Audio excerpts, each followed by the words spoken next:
یہ گزشتہ ماہ کابل یونیورسٹی پر داعش کے حملے کے بعد کا منظر ہے۔ اس میں زیادہ تر طلبہ پر مشتمل تقریباً 3 درجن افراد ہلاک ہوئے ہیں۔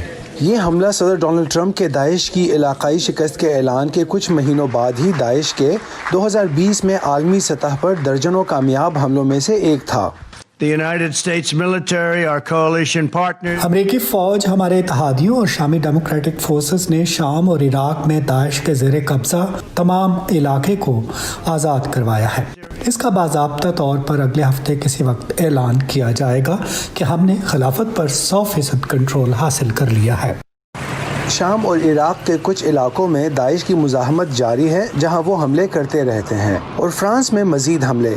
فرانس افریقہ میں دہشت گردی کے خلاف لڑنے والے چند مغربی ممالک میں سے ایک ہے۔ مبصرین کے مطابق داعش کی خلافت کے خاتمے پر دہشت گرد گروہ کی بڑھتی سرگرمیوں پر بہت کم اثر پڑا ہے۔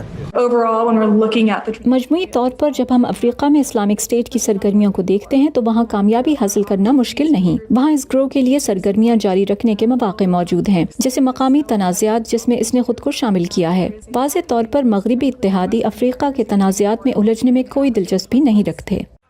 اپنی انتخابی مہم کے دوران صدر ڈونلڈ ٹرمپ نے امریکہ کو بیرونی ممالک میں طویل تنازعات سے نکالنے کے لیے وعدہ کیا تھا، جس کی وجہ سے وہ صومالیہ، شام، افغانستان اور عراق میں امریکی فوجیوں کی سطح کو کم کر سکے۔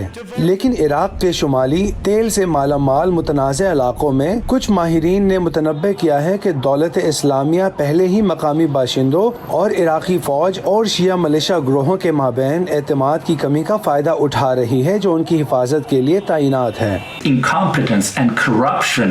عراق کی مقامی سطح پر سیکیورٹی اور عدالتی نظام میں نااہلی اور بدعنوانی کے خلاف ایک بنیادی ناپسندیدگی موجود ہے، اور داعش ان علاقوں میں جاری شورش کا فائدہ اٹھا رہی ہے۔ جب بات جہادی خطرے کی ہو تو 2020 کو امریکہ کے لیے اچھا سال سمجھا جا سکتا ہے، کیونکہ امریکہ میں بنیاد پرست اسلام پسندوں نے کوئی مہلک حملے نہیں کیے ہیں، لیکن یورپ میں جہادی نظریات کے حامیوں نے کم از کم 9 جانیں لی ہیں، اور یہ تعداد 2019 میں بھی اتنی ہی تھی۔